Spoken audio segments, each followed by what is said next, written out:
성경 봉독하겠습니다. 시편 116편 12절에서 15절까지입니다. 시편 116편 12절에서 15절까지 같이 봉독하겠습니다. 내게 주신 모든 은혜를 내가 여호와께 무엇으로 보답할까? 내가 구원의 잔을 들고 여호와의 이름을 부르며 여호와의 모든 백성 앞에서 나는 나의 서원을 여호와께 갚으리로다. 그의 경건한 자들의 죽음은 여호와께서 보시기에 귀중한 것이로다. 아멘. 오늘은 추수감사주일입니다. 우리가 농사를 짓지 않으니까 딱히 추수의 그 감격을 실감하기가 어렵습니다. 그러나 이 추수의 시기가 한 해의 마지막 기간에 걸쳐져 있기 때문에 한 해 동안의 삶의 결실을 돌아보는 그런 차원에서는 우리도 추수의 상황을 설정을 할 수가 있습니다. 한 해를 돌아보면은 우여곡절을 다 거쳤지만은 그래도 절망하지 않고 이 한 해의 삶을 되돌아볼 수 있는 이런 단계에 우리가 도달을 했기 때문에 감격할 수 있는 것입니다. 그러나 그저 감격하는 그런 차원을 넘어서 반드시 감사해야 할 일입니다. 한 치 앞을 내다볼 수 없는 세상에서 하나님께서 고난을 이기도록 우리와 동행하시며 또한 가르치셨으니까 그분께 감사해야 합니다. 그리고 한 치 앞을 내다볼 수 없는 그런 식견을 가진 우리로 하여금 또 영적으로 성숙해지면서 이렇게 생명을 유지할 수 있도록 인도하셨으니까 감사해야 하는 것입니다. 본문의 말씀은 우리가 그 감사를 어떻게 구현할 것인가 이것을 우리에게 일러주고 있습니다. 이 말씀을 함께 묵상하면서 감사의 의미와 또 우리가 하나님께 어떻게 감사하며 살지를 되새겨보는 기회를 가졌으면 좋겠습니다. 자, 우리나라 교회에서 추수감사절의 이 유래는 익히 알려진 대로 미국 교회의 전통과 연관이 되어 있습니다. 우리나라 선교 초기에 미국 선교사들이 우리나라에 와서 그 전통을 전수를 했지요. 그래서 그 전통에 따라서 우리도 그 의미를 기리면서 추수감사주의를 제정했습니다. 물론 우리도 그 추석이 있긴 있지만은 그것이 우리의 그 전통적인 그 시기에 맞춰서 8월달에 있지 않습니까? 음력으로 8월달에 있는데 되게 한 해의 이제 마지막에 어떤 의미를 우리가 되새겨 본다라고 했을 때는 이제 여러 가지 이제 고민들을 했겠죠. 날짜를 정하는 데 있어서. 그런데 그 날짜를 미국에서는 11월 넷째 주로 이렇게 정해서 결정을 하고 있거든요.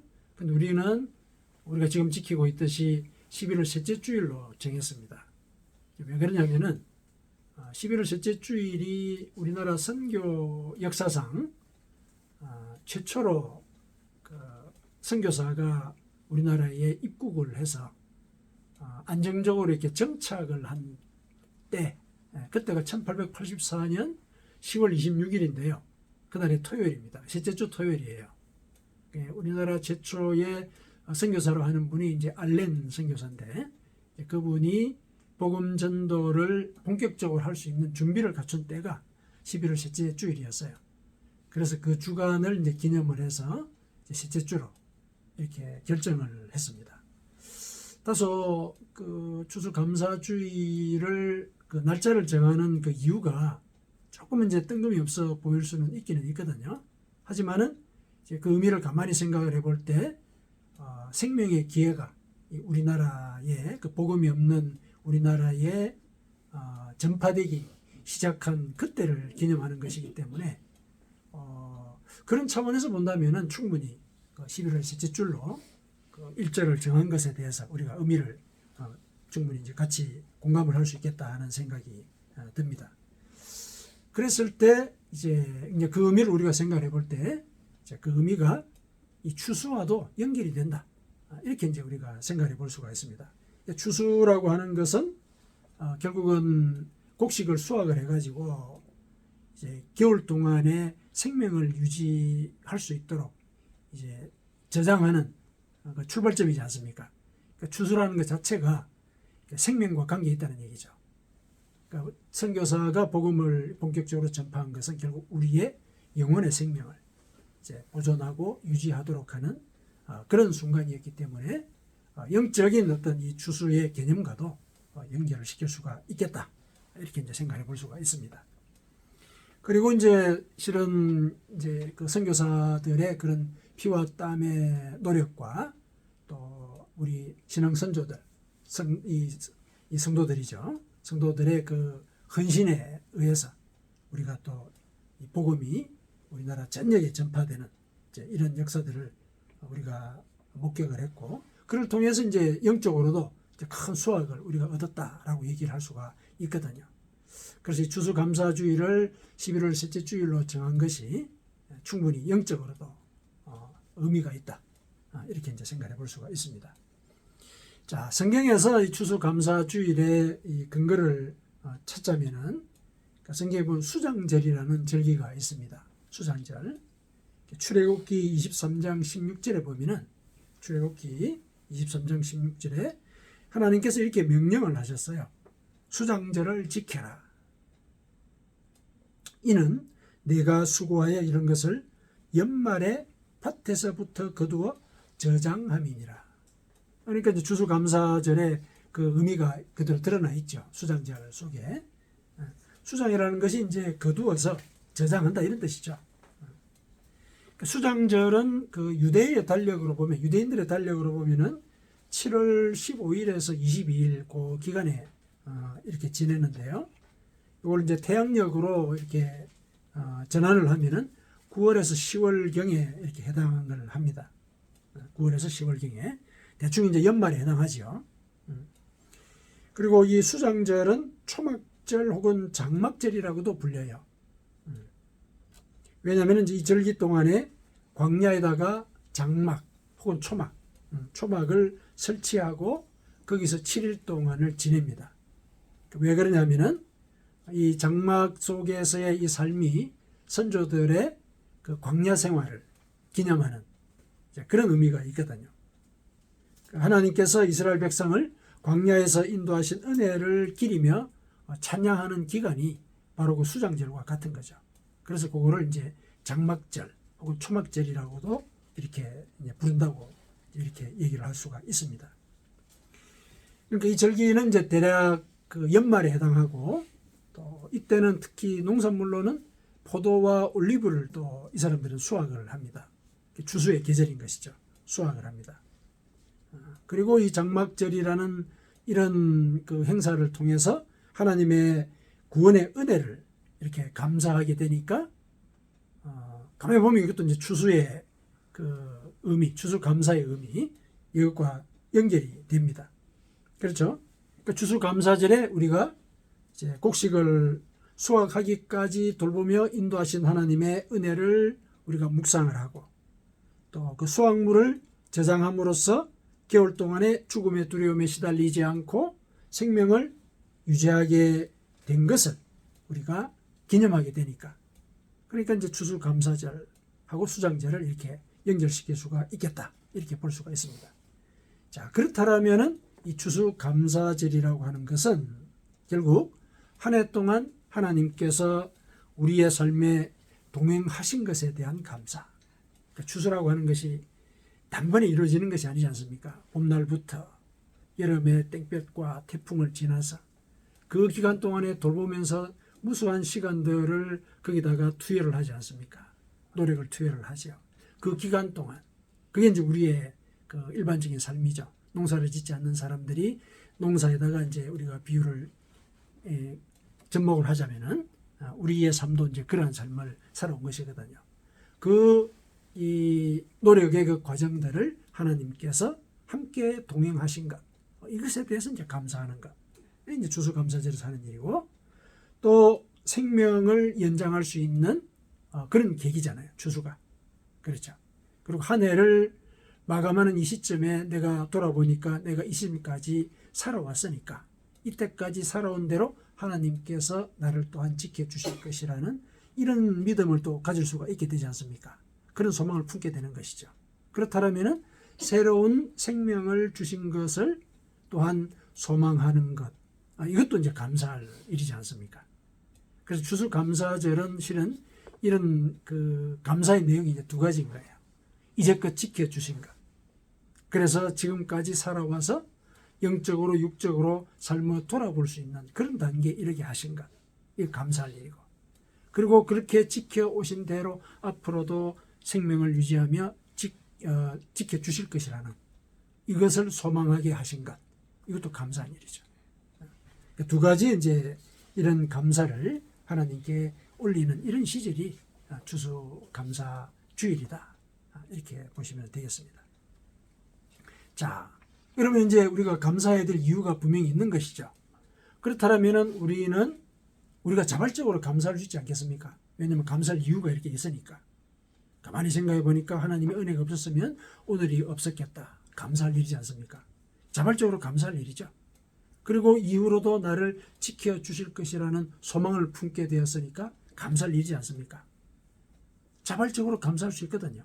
그런데 하나님은 감사하라고 명령을 하셨어요. 명령하셨어요.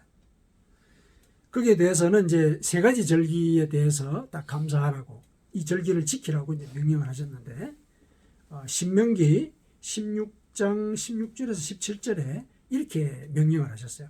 신명기 16장 16절에서 17절에 너희 가운데 모든 남자는 여기서 이제 그 당시의 관념으로 모든 남자라고 얘기한 것은 모든 사람들을 다 가리킵니다. 모든 사람들은 1년에 3번 곧 무교절은 유월절을 가리켜요. 77절은 맥추절을 가리켜요. 보리수가 가는 거. 그 다음에 초막절. 이게 이제 오늘 말씀드린 수장절이죠. 이 세 개의 절기를 내 하나님 여호와께서 택하신 곳에서 여호와를 배웁되 기념하라는 얘기죠. 기념하라는 거죠. 배웁되 빈손으로 여호와를 배웁지 말고 각 사람이 내 하나님 여호와께서 주신 복을 따라 그 힘대로 드릴지니라. 이렇게 이제 말씀을 하고 계십니다. 자, 감사하라, 이 절기를 지키라 이렇게 명령을 내리셨단 말이죠. 그 명령을 내리신 이유는 뭘까? 그거는 이렇게 감사할 그 이유를 확인하라. 그걸 지시를 하신 것입니다. 이 각각의 절기가 가진 그 의미를 기억하라는 거예요. 기억하라. 하나님께서 우리의 삶 가운데 동행하셨다는 사실, 그리고 새로운 생명의 기회를 허락하셨다는 사실, 이거를 인정하고 확인하라는 얘기예요. 확인하라. 이 명령을 절기를 지키라고 그 말씀하신 그 의도가 그거란 얘기죠. 내가 너희들 삶 가운데 함께 동행하고 지키고 인도했다는 사실, 이거 기억해야 된다. 기억해야 된다. 그래야 사실은 관계가 이어지는 것이지 않습니까? 그렇죠? 관계가 이어진다는 것은 동행했던 그 기억을 공유하기 때문에 가능한 거거든요. 그걸 하나님께서 요구하시는 거예요. 하나님은 우리와 인격적인 관계를 맺고자 하신다는 그 증거가 여기 드러나는 거죠. 명령이라고 해서 이걸 부담스럽게 여길 것이 아닌 거예요. 내가 너희와 인격적인 관계를 맺고자 한다. 그 말씀을 하고 계시는 거예요. 그래서 이렇게 지키라고 명령을 하신 거거든요. 그렇죠? 반드시 또 그렇게 하라고 말씀하신 이유는 이제 그 다음에 그 감사가 하나님의 동행을 계속 소망하고 또 영생의 약속을 되새기는 계기가 되기 때문에, 그렇죠? 추수감사절의 그 감사의 그 두 가지 요소가 사실은 이 절기들을 지키라고 하는 것에 다 들어있는 거예요. 그렇게 해서 하나님이 명령을 하신 이유도 바로 그와 똑같은 거예요. 똑같은 겁니다. 내가 너희와 함께 동행했다는 사실, 그거 기억해라. 그거 감사해야 된다. 기억해라. 그리고 동행했던 대로 이후에도 내가 너희를 돌보아 줄 것이다. 그 소망을 갖고 살아가라. 이걸 얘기를 하시는 거거든요. 이게 감사할 일이지 않습니까? 이제 기억을 하라고 이제 얘기를 하신 이유가 그 뜻입니다. 자, 이런 의미를 깨닫는 것이 중요하기 때문에 각 사람이 내 하나님 여호와께서 주신 복을 따라 그 힘대로 드릴지니라. 이렇게 이제 말씀을 하셨거든요. 여기서 그 힘대로 드리라. 이 얘기는 뭐냐면은 각자가 진심을 다해서 감사해라. 그런 뜻입니다.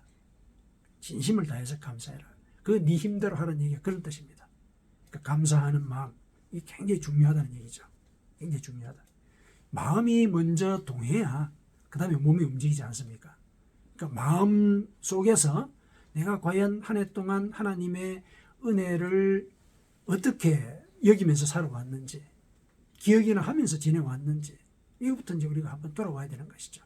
그래서 그 가운데서 하나님의 은혜가 없었으면 내가 이 자리에 있을 수가 없었다.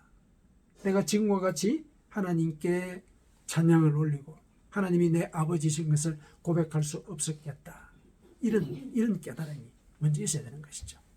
그것이 우리가 하나님과 인격적인 관계를 갖게 만드는 힘이거든요. 그 힘이거든요. 그것이 우리를 미래를 또 소망하게 하는 동력으로서 작용을 한단 말입니다. 그래서 이제 네 힘대로 하라. 이 얘기는 뭐냐면은 네가 진심으로 나를 생각하고 있는지 한번 돌아봐라. 그걸 이제 하나님께서 얘기를 하고 계십니다. 실은 이렇게 감사라고 하는 것은 추수와 연결짓지 않더라도 진심을 실어야 되는 그런 행위지요.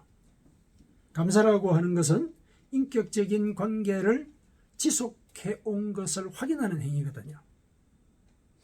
뜬금없이 누구에게 선물을 하지 않지 않습니까? 선물을 예를 들자면 그게 이제 대개는 감사의 선물인데, 선물을 한다라는 것은 그동안 그 사람과 내가 계속 인격적인 관계를 유지해 왔다. 이걸 확인하는 행위지 않습니까? 그렇죠. 그리고 감사를 표시함으로써 이 이후에도 당신과 나는 이제까지 지내왔던 그런 관계로 유지하고 싶습니다. 아니, 그보다도 더 돈독해지기를 원합니다. 이 표시로 감사의 선물을 하지 않습니까? 그렇지 않다면은 그거는 일종의 뇌물이죠. 그런 관계가 전제되지 않다면 그건 뇌물이거든요. 내 목적을 달성하기 위한 하나의 수단으로서 감사를 이용하는 것일 뿐이거든요. 그거는 인격적인 관계가 아닙니다. 하나님 앞에서는 진심이 먼저 통해야 되는 건데, 그 진심은 그동안 내가 하나님과 인격적인 관계를 유지해 왔다라는 그런 인정, 내 마음속에서의 그런 확신, 이게 전제가 되어야 되는 것이죠. 그 관계 위에서 우리가 또 하나님과 이제까지 지내왔던 그 인격적인 관계를 앞으로도 이어나갈 수가 있게 되는 것이란 말이죠. 이제 감사라는 게 실은 그 두 가지 요소가 그대로 들어있는 겁니다. 그게 이제 추수감사절의 의미와도 그대로 연결이 되지요. 자, 그렇다면은, 자, 감사라고 하는 것은 결국은 포괄적으로 얘기를 하면은 내 삶의 과거에 대한 성찰과, 그렇죠. 내 삶의 과거에 대한 성찰, 이 사람과 그리고 하나님과 내가 과거에 어떻게 지내왔는가, 이 과거에 대한 성찰, 여기에 그치는 것이 아니라 그 성찰을 기반으로 해서 내 미래의 삶에 대한 소망까지도 같이 포괄하는 그런 행위라는 거죠. 이 감사가 이제 그런 의미를 갖고 있는 겁니다. 그렇다면 이 감사를 한다라고 했을 때는 결국 내 삶의 과거와 미래가 그 속에 다 들어있는 거예요. 그래서 내가 누군가에게 인격적으로 감사를 한다면 그 사람에게 나의 과거와 삶에 대한 그 미래 소망까지도 같이 포함해서 그 사람과 연결을 짓는 그런 행위에 해당한다는 것. 이걸 우리가 기억을 할 필요가 있습니다. 단순히 말로만 표시하는 그런 상태로 감사가 끝나는 게 아니에요. 삶이 교류하는, 그게 바로 진심 어린 감사라는 것이죠. 그 얘기를 우리가 기억을 해둘 필요가 있습니다. 자, 본문에서 이제 시인은 그런 감사의 취지대로 하나님께 감사하고자 하는 이제 그런 자세를 보이고 있습니다. 이 본문이 이제 그걸 가르쳐 주고 있거든요. 이 시인은 하나님의 은혜를 묵상하다가 스스로에게 묻죠. 스스로에게 묻습니다. 12절에 보니까 내게 주신 모든 은혜를 내가 여호와께 무엇으로 보답할까? 자신의 삶을 쭉 돌아봤던 거죠. 쭉 돌아봤던 겁니다. 실제로 이 시편 116편 앞에 보면은, 우리 본문 앞쪽에 보면은 그가 어떤 과정을 살아왔고 어떤 은혜를 과거에 받았든지 고백을 하고 있습니다. 본문 3절에서 4절에 보면은 이제 이렇게 고백을 하고 있습니다. 사망의 줄이 나를 두르고 소울의 고통이 내게 이르므로 내가 환난과 슬픔을 만났을 때 내가 여호와 이름으로 기도하기를 여호와여 주께 구하오니 내 영혼을 건지소서 하였도다. 그러니까 죽을 고비를 넘긴 거예요. 시인은 죽을 고비를 넘겼습니다. 사망의 줄이 나를 두르고 소울의 고통이 내게 이르렀다. 죽을 고통을 이제 당했던 거죠. 거기서 하나님께 요청을 했던 겁니다. 기도를 한 것이죠. 구해주십사 하고 이제 기도를 한 겁니다. 이 고통 가운데 자기가 하나님께 기도를 했다는 것은 하나님과 동행했다는 그런 암시가 거기 들어있는 거죠. 고난 가운데서도 하나님께 기도했다. 하나님과 인격적인 관계를 맺고 있었다는 얘기예요. 내가 고난이 당했기 때문에 하나님은 나를 돌보시지 않는다고 돌아앉아 있었다는 게 아니라는 거죠. 그거는 인격적인 관계가 아닌 거죠. 인격적인 관계는 내가 힘들더라도 내 힘든 그 상황 속에서 하나님과 교제를 하려고 하는 그 마음, 그게 인격적인 관계의 토대이지 않습니까? 그러니까 이 시인은 하나님과 인격적인 교제를 해온 것이죠. 하나님과 동행을 해왔다는 겁니다. 과거의 삶을 돌아보면서 이제 이런 그 고백을 하고 있는 것이죠. 자, 그러고 난 뒤에 그 다음에 이제 하나님께서 그 기도를 들으시고 이제 어떻게 이제 반응을 하셨는지 8절에 나와요. 주께서 내 영혼을 사망해서 내 눈을 눈물에서 내 발을 넘어짐에서 건지셨나이다. 이렇게 이제 고백을 합니다. 그래서 지금 내가 하나님께 무엇을 감사할까? 이런 고백을 하고 있는 거거든요. 지금 현재 내가 그런 고백을 할 정도로 이후의 삶도 하나님께서 이제껏 지켜오신 그대로 또 인도하실 것이라는 그런 소망이 그 밑에 또 암시되어 있습니다. 왜냐하면 죽음에서 건졌거든요. 나를 죽음에서 건지신 분이, 그 생명을 허락하신 그분이 나에게 이날 이후로도 똑같이 생명을 이어가도록 인도하실 것이다. 사실은 그 고백이 이 밑에 들어있는 거예요. 하나님께서 나를 죽음에서 건지셨다. 눈물을 눈에서 닦아주셨다. 이 고백이 결국은 눈물이 닦인 눈으로 살아가게 하실 것이고 사망의 두려움으로부터 벗어나서 살아가게 하실 것이다. 이런 소망을 고백하는 것과 같은 겁니다. 그 속에 그 시인의 이 감사의 의미가 이제 그대로 드러나 있습니다. 자, 그래서 이제 자기가 어떻게 하나님께 감사를 올려야 할까 하고 이제 스스로 물어본 거거든요. 이제 감사의 의미를 이는 알고 있는 거예요, 시인은. 그래서 자기가 하나님께 어떻게 감사할까 고민한 결과 그 감사의 길을 이렇게 얘기를 합니다. 13절에 보니까 내가 구원의 잔을 들고 여호와의 이름을 부르겠다. 이렇게 얘기를 하고 있죠. 그러니까 구원의 은혜, 죽음의 고난으로부터 나를 구해주신 그 은혜를 묵상하면서 하나님께 찬양할 것이다.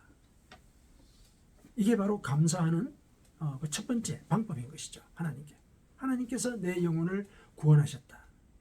사망의 골짜기 속을 불안에 떨면서 살아가야 할 나를 생명의 길로 인도하시고 소망을 품고 살아가게 하셨다. 감사할 일이지 않습니까? 그렇죠? 그거 이제 감사를 하는 것입니다.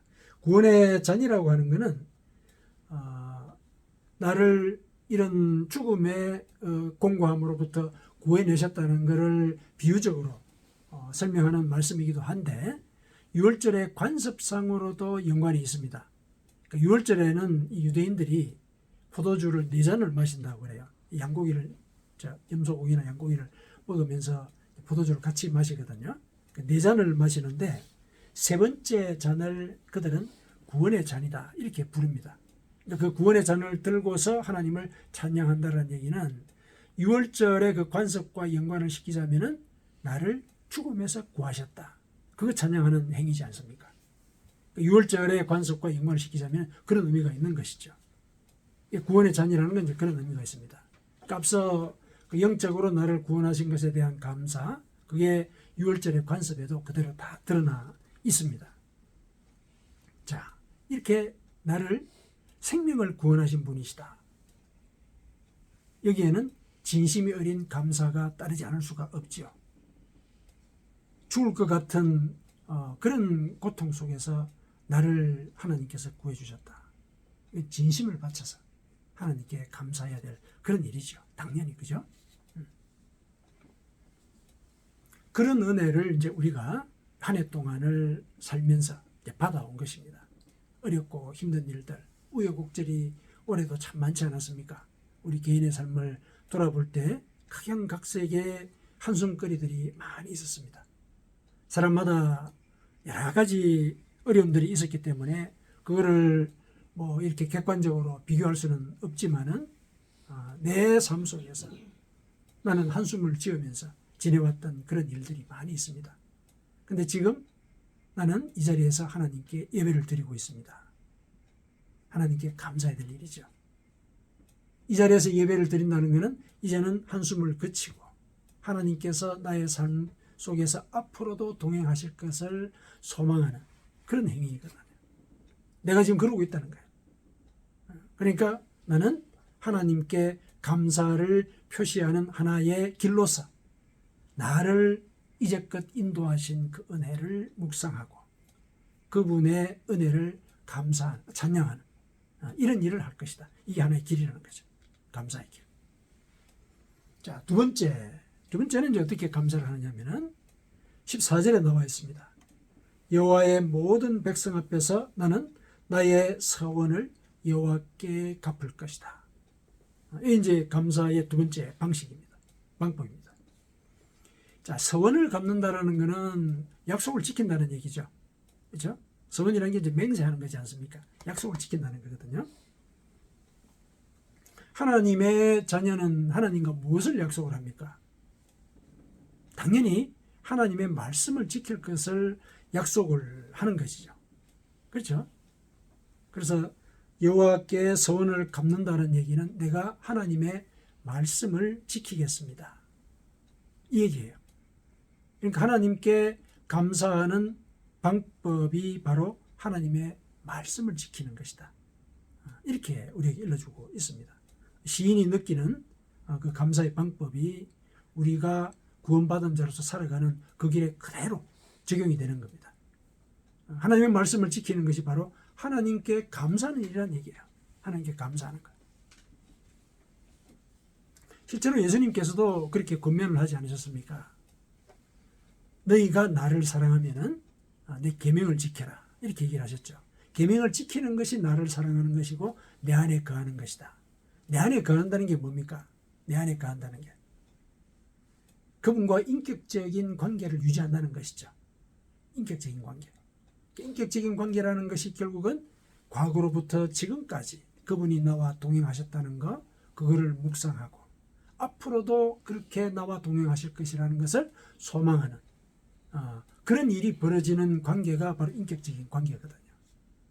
그게 인격적인 관계예요. 우리가 생각할 때 인격적인 관계, 인간끼리에도 그렇지 않습니까? 우리가 누군가와 인격적인 관계를 맺고 있다 그러면 그거는 내 삶이 전부 다 거기에 걸려 있는 거예요. 그 사람과 나의 과거와 그리고 나의 미래까지도 같이 연결되어 있는 거예요. 혈연에 의해서 그런 인격적인 관계가 맺어지는 것이 제일 일반적이죠. 그리고 이후에 사회적인 관계 속에서 뭐 친구라든지, 그렇죠?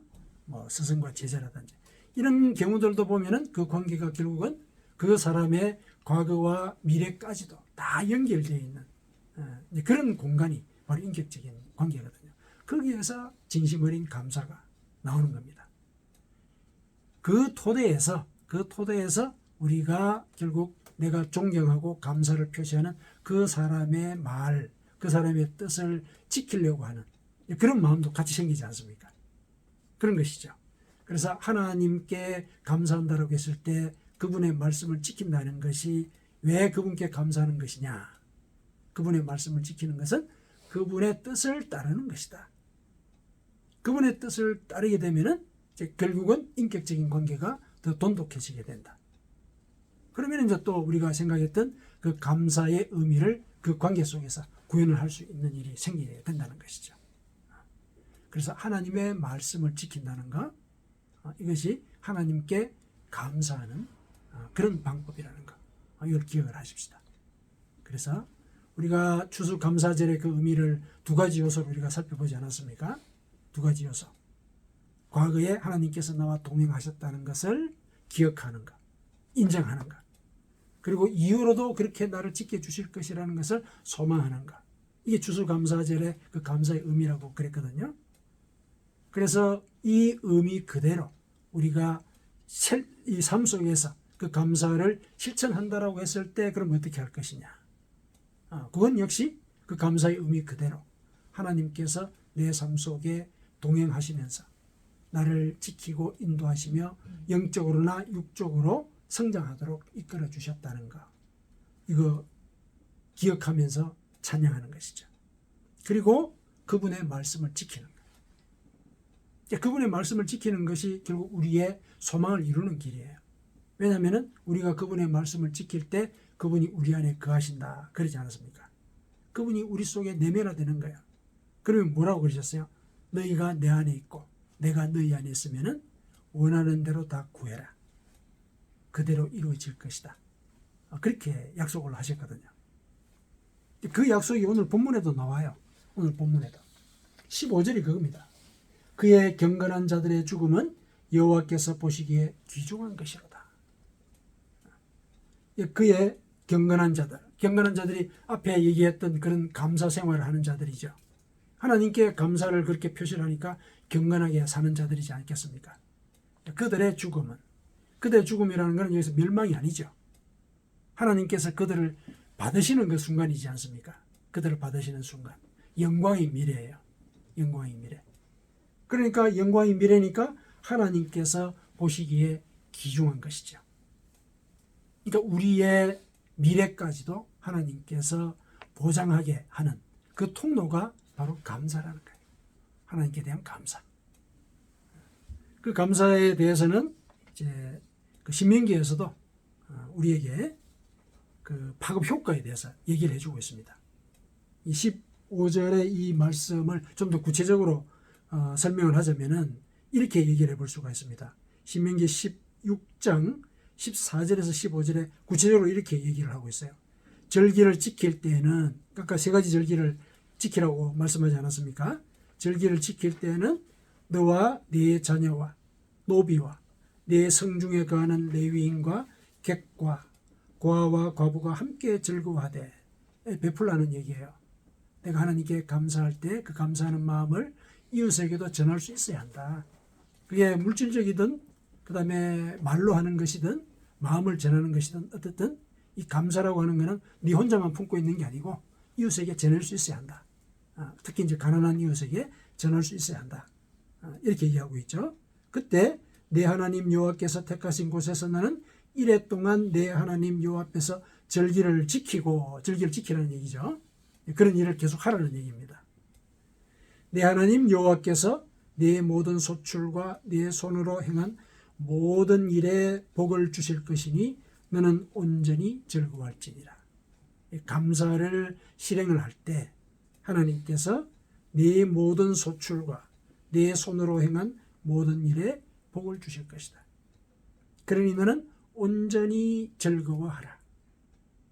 감사가 이런 결과를 우리에게 안겨줄 것이다. 신명기에서도 이렇게 구체적으로 우리에게 일러주고 있는 것입니다. 그래서 감사의 그 의미를 우리가 기억을 하고 그 감사 생활을 할 때 나 혼자의 삶으로만 그 감사의 효과가 그치는 게 아니라 이웃에게도 전해진다는 얘기죠.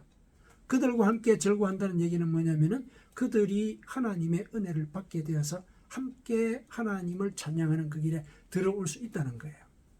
이 감사가 확산이 되는 겁니다. 내 속에서만 있는 감사가 그걸로 그치는 게 아니라 공간적으로 확산이 되고, 그리고 공간적으로 확산이 된 이것이 나의 미래 소망과도 관계가 되니까 시간적으로도 확산이 되죠. 이 감사가 그런 의미가 있다는 겁니다. 하나님은 그래서 우리에게 감사해라.